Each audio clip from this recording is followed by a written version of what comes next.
लोकसभा अध्यक्ष ने अविश्वास प्रस्ताव पर फैसले तक सदन की कार्यवाही से खुद को किया अलग। दोनों सदनों में आज भी बजट पर चर्चा, कई विधायी कार्य सूचीबद्ध।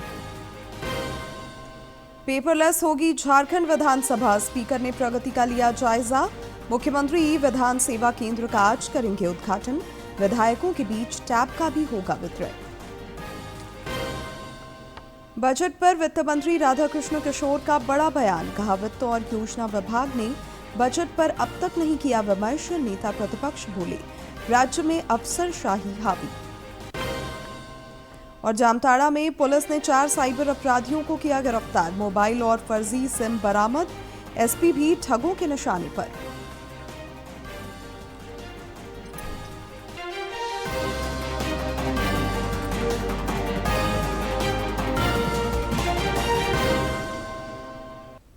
नमस्कार, खबरें झारखंड में आपका स्वागत है। मैं हूं शिवानी कुमारी और अब समाचार विस्तार से।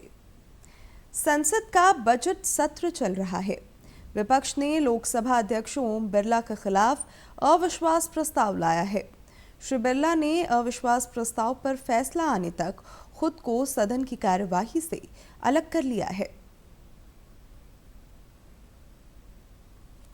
ओम बिरला ने विपक्ष की ओर से लाए गए अविश्वास प्रस्ताव पर निर्णय होने तक सदन की कार्यवाही से दूर रहने का फैसला किया है। कल विपक्ष ने लोकसभा अध्यक्ष ओम बिरला को हटाने की मांग करते हुए संविधान के अनुच्छेद 94C के प्रावधानों के तहत एक नोटिस दिया था। और ये प्रस्ताव जो है उस पर चर्चा कब होगी ये अभी तय नहीं हुआ, लेकिन जब तक ये चर्चा नहीं हो जाती, कुछ फैसला नहीं होता, तब तक ओम बिरला लोकसभा नहीं आएंगे। हालांकि संसदीय नियमों में ऐसी कोई बाध्यता नहीं, इसके बावजूद ओम बिरला ने खुद सदन में ना जाने का फैसला किया। कांग्रेस ने लोकसभा अध्यक्ष ओम बिरला के खिलाफ अविश्वास प्रस्ताव के नोटिस में आरोप लगाया कि वो सदन की कार्यवाही का संचालन पक्षपातपूर्ण तरीके से कर रहे हैं और कई मौकों पर विपक्षी दलों के नेताओं को बोलने का अवसर नहीं दिया गया। इधर संसद में विकास और लोकहित के मुद्दों की गूंज है। सांसदों ने लोकहित से जुड़े कई सवाल पूछे, जिसका मंत्रियों ने जवाब दिया। दोनों ही सदनों में केंद्रीय बजट पर आज भी चर्चा जारी रहेगी। संसद में कई विधायी कार्य भी सूचीबद्ध हैं। जो माननीय सांसद महोदय ने विभिन्न स्टॉपेजेस की बात की है, वो हमने नोट की है। इसमें जो भी फिजिबल होगा इनके साथ में चर्चा करेंगे। माननीय महोदय, महाराष्ट्र 24 वंदे भारत सेवा कार्यरत आहे। वंदे भारत गाड्यांची वाढती संख्या पाहता त्यांच्या तांत्रिक देखभालीसाठी आणि विश्वसनीयतेसाठी विशेष पायाभूत सुविधांची आवश्यकता आहे। अहिल्यानगर हे महाराष्ट्रातील रेल्वेचे महत्त्वाचे केंद्र असल्याने सरकार या जिल्ह्यात वंदे भारतसाठी नवीन मेंटेनन्स डेपो स्थापित करण्याबाबत विचार करत आहे का?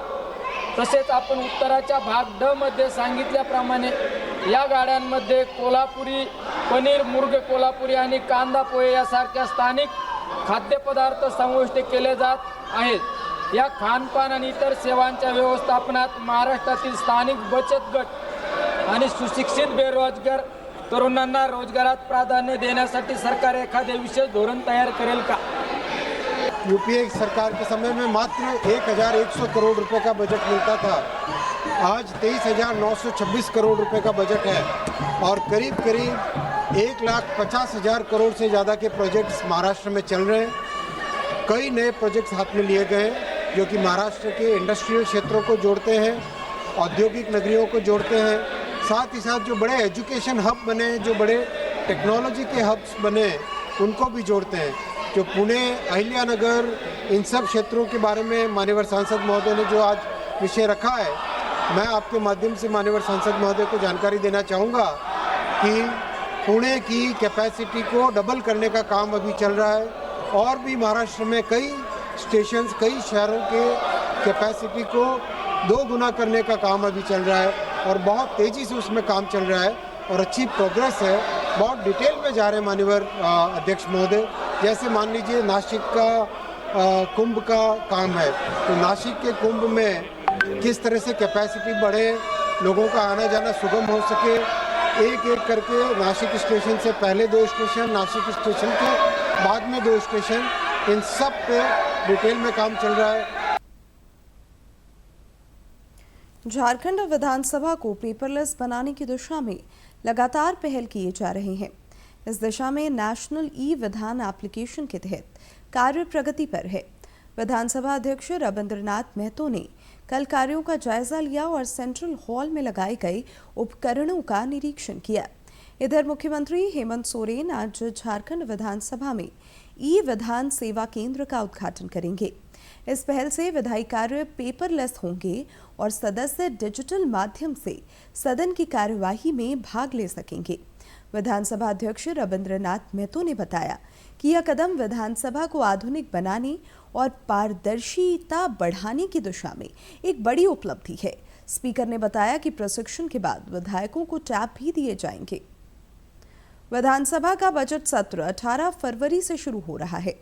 वित्त मंत्री राधाकृष्ण किशोर 24 फरवरी को राज्य का बजट पेश करेंगे। बजट को लेकर वित्त मंत्री के मीडिया में दिए बयान के बाद राजनीति गर्मा गई है। नेता प्रतिपक्ष बाबूलाल मरांडी ने एक वीडियो साझा कर सरकार पर निशाना साधा है। श्री मरांडी ने इस बात पर हैरानी जताई कि वित्त और योजना एवं विकास विभाग के अधिकारियों ने बजट को लेकर इस संदर्भ में वित्त मंत्री से अब तक कोई चर्चा नहीं की है। नेता प्रतिपक्ष ने कहा कि एक ओर तो सरकार दावा करती है कि वह जनता के सुझाव को बजट में शामिल करेगी, लेकिन हकीकत यह है कि राज्य में अफसरशाही इतनी हावी हो चुकी है कि वित्त मंत्री तक से सुझाव नहीं मांगे जा रहे। श्री मरांडी ने कांग्रेस विधायकों को मौजूदा हेमंत सरकार में अपनी हैसियत का आत्मचिंतन करने की नसीहत दी। मुख्यमंत्री हेमंत सोरेन से कल मरांग बुरु जुग जाहिर बाहा बोंगा समिति गिरिडीह के एक प्रतिनिधिमंडल ने मुलाकात की। प्रतिनिधिमंडल ने मुख्यमंत्री को मरांग बुरु पारसनाथ में 18 से 21 फरवरी तक आयोजित होने वाले धार्मिक एवं सांस्कृतिक महत्व के बाहा पर्व में मुख्य अतिथि के रूप में आमंत्रित किया। इस अवसर पर मंत्री सुदिव्य कुमार सहित समिति के सदस्य मौजूद रहे। रांची समेत राज्य भर में शहरों की सरकार के गठन को लेकर लोकतंत्र का जश्न दिख रहा है। निकाय चुनाव को लेकर जहां चुनावी रणक्षेत्र में दावों और वायदों की बौछार है, वहीं वोटरों के पास भी मुद्दों की कोई कमी नहीं।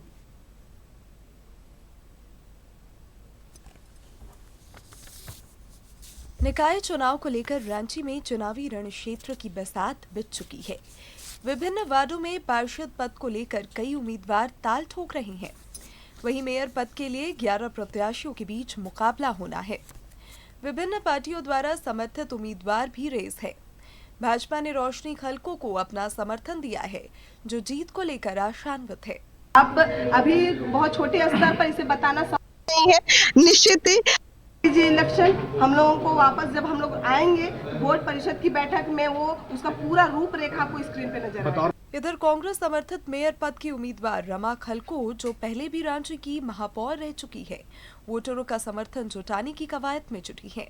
5 साल का कार्यकाल इन्होंने मुझे देखा है और 5 साल के कार्यकाल में जो हम लोग सिर्फ कागजी नहीं और सिर्फ वादे नहीं, हम लोग जमीन पे उतर के काम किए हैं। उस वक्त का ये जब जो सब मोहल्ला जिस पर हम आए हैं, मुझे लगता है सिर्फ खेत था और धीरे धीरे 10 साल 15 साल का जो फासला रहा है, उस फासले में यहाँ पर मकान बन गए, घर बन गए। हमें लगता है कि रास्ता की सुविधा नहीं है, बिजली वगैरह भी हम देख रहे हैं कि किस प्रकार दुरुस्त नहीं है।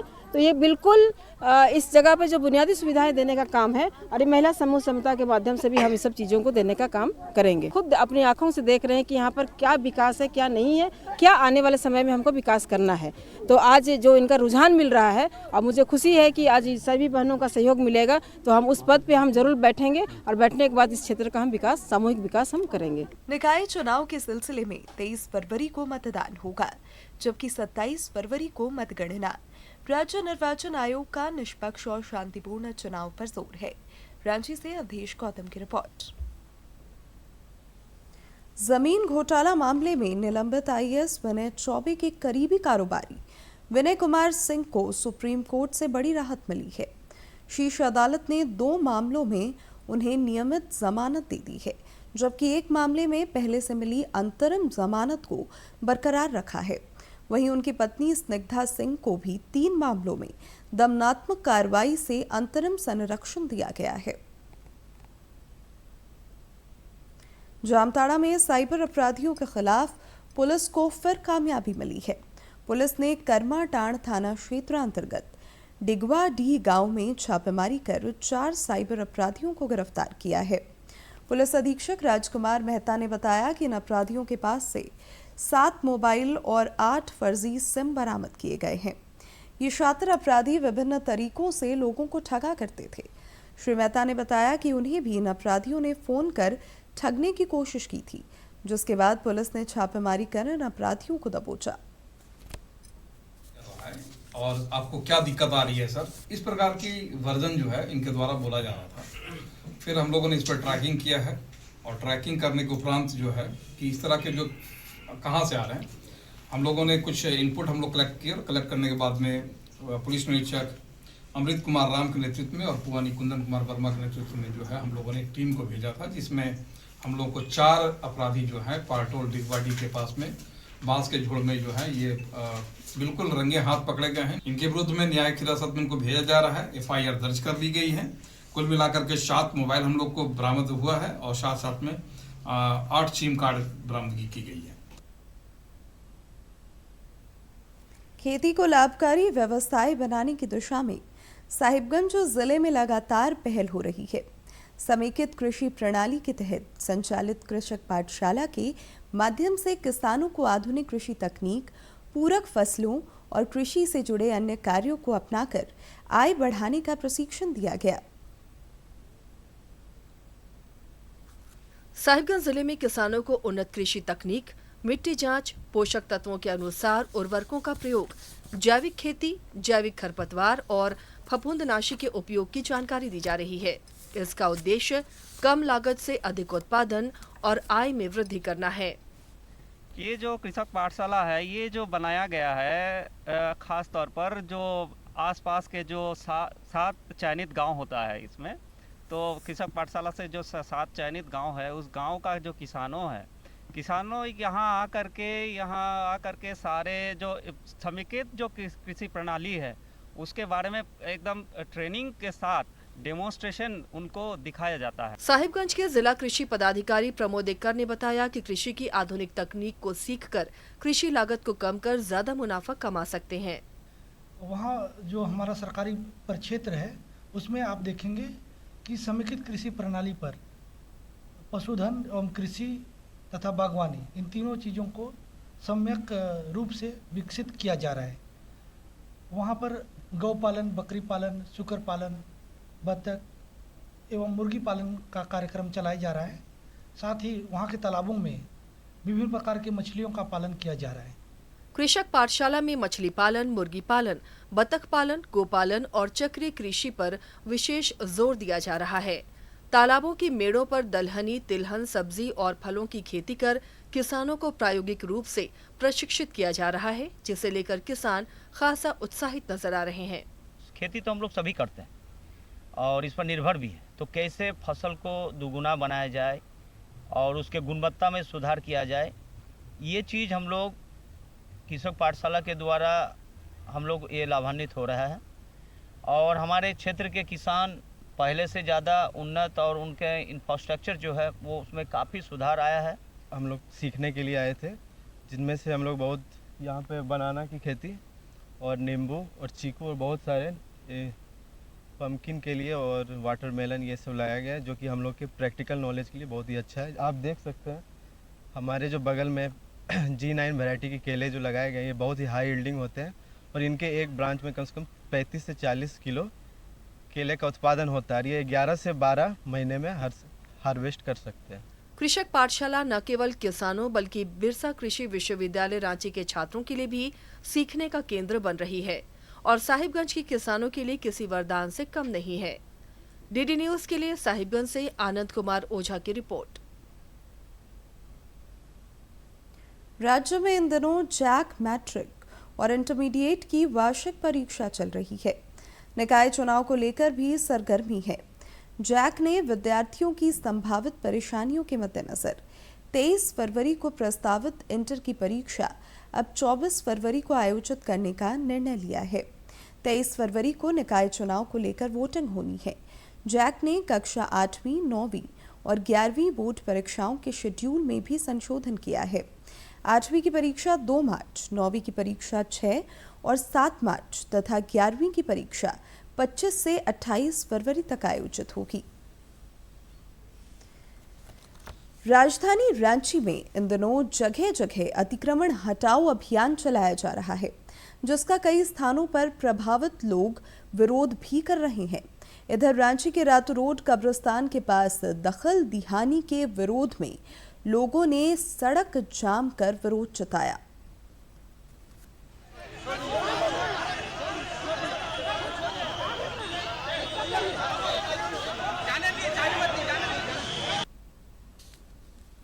प्रधानमंत्री मातृ वंदना योजना के बेहतर क्रियान्वयन के लिए झारखंड की 32,000 से अधिक आंगनबाड़ी सेविकाओं को 4 करोड़ 12 लाख रुपए की प्रोत्साहन राशि दी गई है। राज्य की 38,975 सेविकाओं में से 32,114 को 2,500 रुपए तक की राशि मिली है। पहली बार इस योजना के तहत झारखंड को प्रोत्साहन के लिए चुना गया है। इसमें रांची जिला सबसे आगे रहा, जहां 2,520 सेविकाओं को सम्मानित किया गया।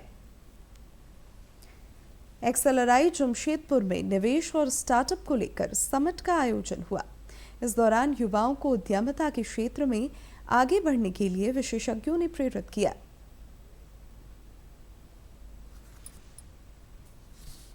एक्सेलराई जमशेदपुर की टाटा ऑडिटोरियम में नेक्सकॉन 2026 एक्सीड का आयोजन किया गया। इस स्टार्टअप एवं निवेश समिट में देश के उभरते स्टार्टअप्स, निवेशक, एंजल इन्वेस्टर्स और वेंचर कैपिटलिस्ट शामिल हुए।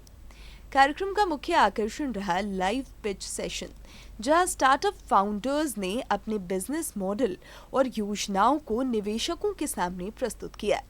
इस सत्र को टीवी शो शार्क टैंक की तर्ज पर आयोजित किया गया। जाके हमने अपना स्टार्टअप हाइड्रो.टेक प्रेजेंट किया बहुत ही दिग्गज शार्क्स के आगे, जो कि अपने अपने फील्ड में और अपने अपने डोमेन्स में काफ़ी ज़्यादा प्रोग्रेस कर चुके हैं। और हमने उनकी सजेशंस ली कि कैसे मतलब स्टार्टअप को एक अलग लेवल पे लेके जा सकते हैं। हमने उनको बताया कि अभी हम क्या काम कर रहे हैं, हमने कहाँ से शुरुआत की थी, हम कितना आगे बढ़ चुके हैं। और हमने उनको ये बताया कि आजकल के ज़माने में लोग चाहते हैं कि उनका काम ऑटोमेट हो, उनका काम जल्दी हो, उनकी कॉस्ट बचे, उनको ज़्यादा कन्वीनियंस प्रोवाइड हो। तो इसीलिए अगर वो कोई सॉफ्टवेयर लगा दे अपनी फैक्ट्रीज में, अपनी दुकानों में, तो उनका काम ही जल्दी होगा और साथ में जो एक इंसान गलती कर बैठता है तो वो पूरी गलती हट जाएगी।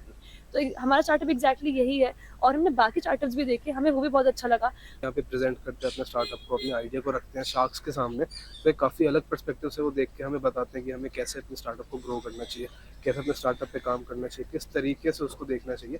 तो काफ़ी एक नया एक्सपीरियंस मिलता है। और एक्सेलराई जैसे प्लेटफॉर्म एक बहुत बड़ा प्लेटफॉर्म है और हम काफ़ी अच्छा लगता है, हम अपने स्टार्टअप को यहाँ पे ला के पिच करते हैं। हमें काफ़ी ऐसे इनसाइट्स मिले जिन पर हम अभी खुद जाके विचार विमर्श करेंगे और सोचेंगे। समिट के दौरान विशेषज्ञों द्वारा पैनल डिस्कशन भी आयोजित की गई, जिसमें स्टार्टअप शुरू करने की प्रक्रिया, फंडिंग जुटाने के तरीके, प्रभावी बिजनेस रणनीति और प्रतिस्पर्धी बाजार में टिके रहने जैसे विषयों पर चर्चा हुई।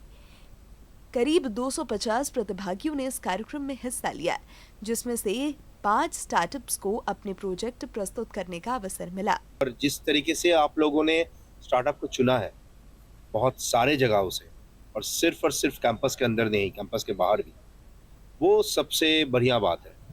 और जितना मुझे लगा सब में पॉसिबिलिटीज है, थोड़ा गाइडेंस, थोड़ा hand holding, they will be doing fantastic. तो मुझे तो यही लग रहा है कि बहुत पॉसिबिलिटी यहाँ पे अपना झारखंड में है और ये और आगे बढ़ेगा। 1000 प्लस की स्कूल, कॉलेजेस, प्रोफेशनल से अटेंडेंस रही है। 250 प्लस स्टार्टअप्स ने रजिस्टर किया था आज पिच करने के लिए in front of VCs and investors, out of which 5 startups को आज मौका मिला था अपने स्टार्टअप को पिच करने का और राय लेने का उनके बारे में और उसको और रिफाइन करने का। नेक्सकॉन 2026 एक्सीड ने युवाओं और उद्यमियों को स्टार्टअप इकोसिस्टम से जोड़ने और निवेश की व्यवहारिक समझ देने का प्रभावी मंच प्रदान किया। जमशेदपुर से कुणाल की रिपोर्ट। राज्य में धान खरीद की रफ्तार एक बार फिर सवालों के घेरे में है। खरीफ विपणन मौसम 2025-26 के तहत सरकार अब तक निर्धारित लक्ष्य का केवल 37% ही हासिल कर पाई है। 60 लाख क्विंटल के लक्ष्य के मुकाबले अब तक करीब 22 लाख क्विंटल धान की ही खरीद हुई है। अब 31 मार्च तक शेष लगभग 38 लाख क्विंटल धान खरीदना सरकार के लिए बड़ी चुनौती बन गई है। और अब कुछ खबर राज्य के विभिन्न जिलों से फटाफट अंदाज में।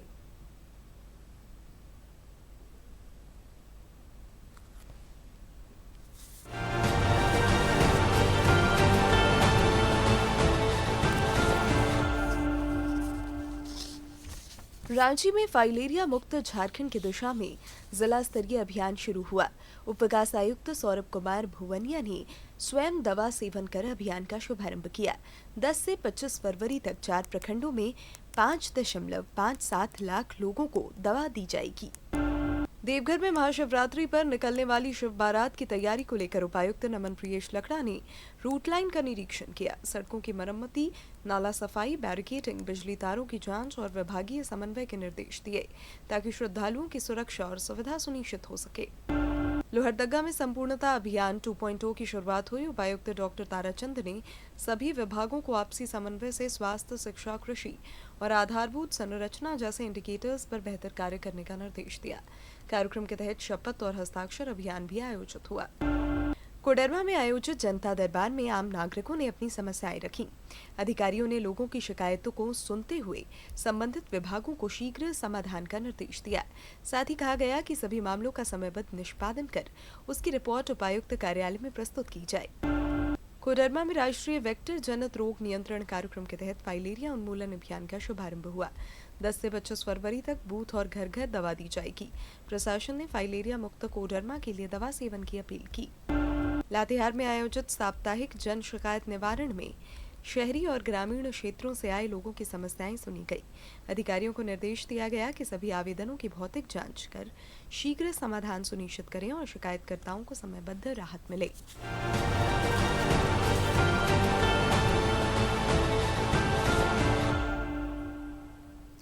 राजधानी रांची के रेल नेटवर्क को मजबूत करने की दिशा में बड़ा कदम उठाया गया है। रांची हटिया रेलखंड को 4 लाइन में विकसित करने के लिए फाइनल लोकेशन सर्वे को मंजूरी मिल गई है। यात्री और मालगाड़ियों के बढ़ते दबाव को देखते हुए यह फैसला लिया गया है, जिससे ट्रेनों की संख्या और समयबद्धता में सुधार होगा। साथ ही टोरी रांची, मुरी चांडिल और मुरी बरकाकाना रेलखंड के दोहरीकरण का डीपीआर तैयार किया जा रहा है। और अब बात मौसम की। पश्चिमी विक्षोभ के कारण उत्तर भारत में हो रही बर्फबारी की वजह से इन दिनों राज्य के मौसम में भी उतार चढ़ाव दिख रहा है। सर्द हवाओं के थमने के बाद पारा थोड़ा ऊपर की ओर चढ़ा है। मौसम विभाग के अनुसार अगले 2 दिनों में न्यूनतम तापमान में 2 से 3 डिग्री की बढ़ोतरी होगी। इसके बाद फिर तापमान में गिरावट दर्ज की जा सकती है। सुबह के समय कोहरा छाया रहेगा और ठंडी हवाएं चलने की संभावना है। 11 और 12 फरवरी को आंशिक बादल छाए रहेंगे, जबकि दिन में मौसम शुष्क बना रहेगा। और अब देखते हैं खेलों से जुड़े समाचार।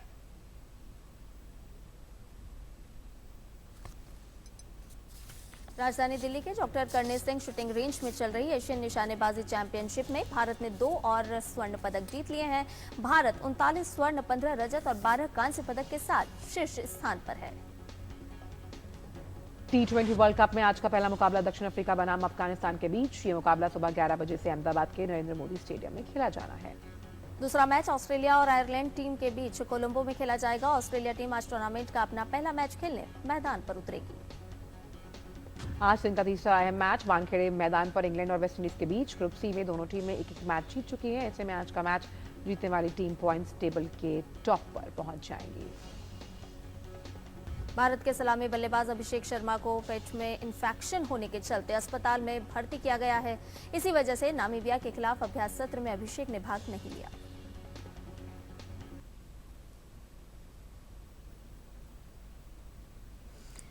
अनियमित खान-पान की वजह से वजन बढ़ने की शारीरिक समस्या बढ़ती जा रही है। बुजुर्गों को ये परेशानी ज्यादा सताती है। आइए देखते हैं इसके निदान और नियंत्रण के बारे में।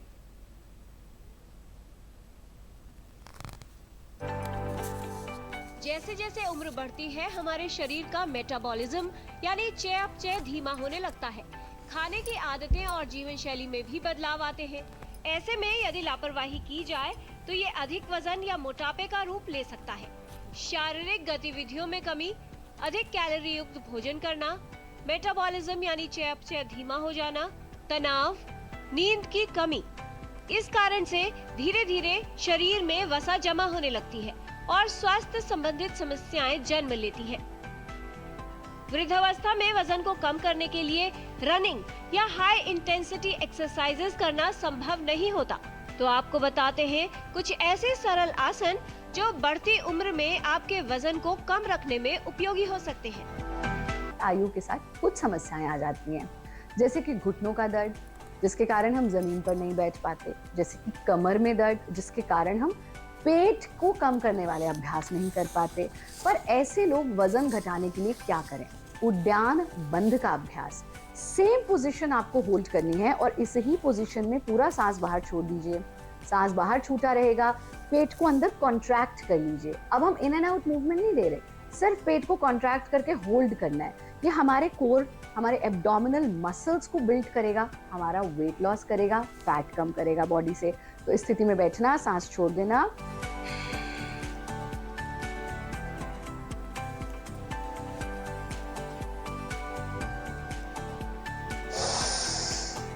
जितनी देर आप सांस को बाहर रोक सकते थे उतनी देर पेट को कॉन्ट्रैक्ट करके रखा, पेट को ढीला छोड़ दीजिए, नाक से सांस ले लीजिए। इसका अभ्यास आप 4 से 5 बार रिपीट कर सकते हैं। ये तो हुई अभ्यास की बात। इसके अलावा आप करें योग वॉक, यानी इसी तरह से अपने मैट पर 15 से 20 मिनट अपने स्थान पर चलिए। एक बहुत अच्छा प्रयोग हमारे एल्डरली लोगों के लिए होता है, वो होता है कि हर मील के बाद आप एक नियम बनाइए। हर मील के बाद ऐसे वज्रासन में बैठिए, हाथों को वायु मुद्रा में ले लीजिए। इससे आपका पाचन तंत्र स्वस्थ होगा। 30 सेकंड्स कर लीजिए और फिर कम से कम 20 मिनट आप अपने घर के अंदर ही थोड़ी देर माइल्ड वॉकिंग, जिसे हम टहलना कहते हैं, वो कर सकते हैं। जैसे जैसे हमारी उम्र बढ़ती जाती है, हमारी पाचन शक्ति थोड़ी कमजोर होती जाती है और इसीलिए हम थोड़ा खाना खाएं, चबा चबा के खाएं। थोड़ा भी ज्यादा खाएंगे तो वो शरीर को जमा ही करेगा और शरीर में वजन बढ़ाएगा या कोई न कोई रोग उत्पन्न करेगा। और इसीलिए ध्यान दें कि थोड़ा थोड़ा दिन में 6 बार खाना है। ब्रेकफास्ट खाइए, बीच में फल खाइए, लंच खाइए, बीच में कुछ नींबू पानी पीजिए, नाश्ता शाम का करिए और फिर डिनर करिए। और जितना हो सके जल्दी खा लीजिए रात का खाना, जिससे शरीर को नींद भी अच्छी मिले। अच्छी नींद बड़े बड़े प्रॉब्लम को सॉल्व कर देती।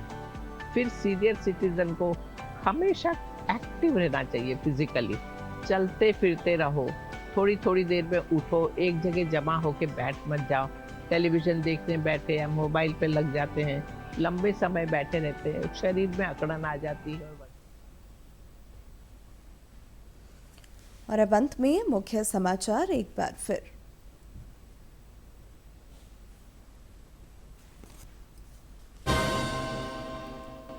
लोकसभा अध्यक्ष ने अविश्वास प्रस्ताव पर फैसले तक सदन की कार्यवाही से खुद को किया अलग। दोनों सदनों में आज भी बजट पर चर्चा, कई विधायी कार्य सूचीबद्ध। पेपरलेस होगी झारखंड विधानसभा, स्पीकर ने प्रगति का लिया जायजा। मुख्यमंत्री विधान सेवा केंद्र का आज करेंगे उद्घाटन। विधायकों के बीच टैब का भी होगा वितरण। बजट पर वित्त मंत्री राधाकृष्ण किशोर का बड़ा बयान, कहा वित्त और योजना विभाग ने बजट पर अब तक नहीं किया विमर्श। नेता प्रतिपक्ष बोले राज्य में अफसरशाही हावी। और जामताड़ा में पुलिस ने 4 साइबर अपराधियों को किया गिरफ्तार, मोबाइल और फर्जी सिम बरामद। एसपी भी ठगों के निशाने पर।